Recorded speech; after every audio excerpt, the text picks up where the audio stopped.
بسم اللہ الرحمن الرحیم۔ السلام علیکم ورحمۃ اللہ وبرکاتہ۔ کیا پریشانیوں، قرض، بیماری، بے سکونی یا بار بار ناکامیوں سے تھک چکے ہیں؟ اگر ہاں تو آج میں آپ کو نبی کریم صلی اللہ علیہ وآلہ وسلم کی بتائی ہوئی ایک ایسی عظیم دعا بتانے جا رہی ہوں جو اللہ تعالیٰ کو بہت محبوب ہے، جنت کے خزانوں میں سے خزانہ ہے اور مومن کے دل کو طاقت اور سکون عطا کرتی ہے۔ وہ الفاظ ہیں لا حول ولا قوت الا باللہ۔ اس ویڈیو کو آخر تک ضرور دیکھیں۔ نبی کریم صلی اللہ علیہ وآلہ وسلم نے فرمایا لا حول ولا قوت الا باللہ جنت کے خزانوں میں سے خزانہ ہے۔ صحیح بخاری، صحیح مسلم۔ اس ذکر کا مطلب ہے گناہ سے بچنے اور نیکی کرنے کی کوئی طاقت نہیں مگر اللہ کی مدد سے۔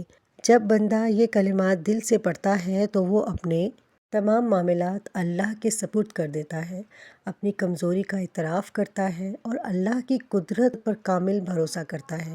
اللہ تعالیٰ قرآن مجید میں فرماتے ہیں اور جو اللہ پر بھروسہ کرے تو وہ اس کے لیے کافی ہے۔ سورہ طلاق آیت نمبر 3۔ اگر آپ کسی مشکل میں ہیں، رزق کی تنگی ہے، دل بے چین ہے یا کوئی ایسی پریشانی ہے جس کا حل نظر نہیں آتا تو اللہ کے سامنے عاجزی سے حاضر ہوں، وضو کریں، 2 رکعت نفل ادا کریں، پھر بار بار لا حول ولا قوت الا باللہ پڑھیں، اپنے گناہوں پر سچی توبہ کریں، آنکھوں میں آنسو ہوں، دل میں یقین ہو اور اپنے رب سے اپنی ضرورت مانگیں۔ یقین رکھیں اللہ تعالیٰ اپنے بندوں کی دعائیں سنتا ہے۔ قرآن میں اللہ تعالیٰ فرماتے ہیں اور جب میرے بندے آپ سے میرے بارے میں پوچھیں تو کہہ دیں میں قریب ہوں، دعا کرنے والے کی دعا قبول کرتا ہوں جب وہ مجھے پکارتا ہے۔ سورہ البقرہ آیت نمبر 186۔ آج ہی اس مبارک ذکر کو اپنی زندگی کا حصہ بنائیں۔ اللہ کے حضور عاجزی، اخلاص، توبہ اور آنسوؤں کے ساتھ دعا کریں۔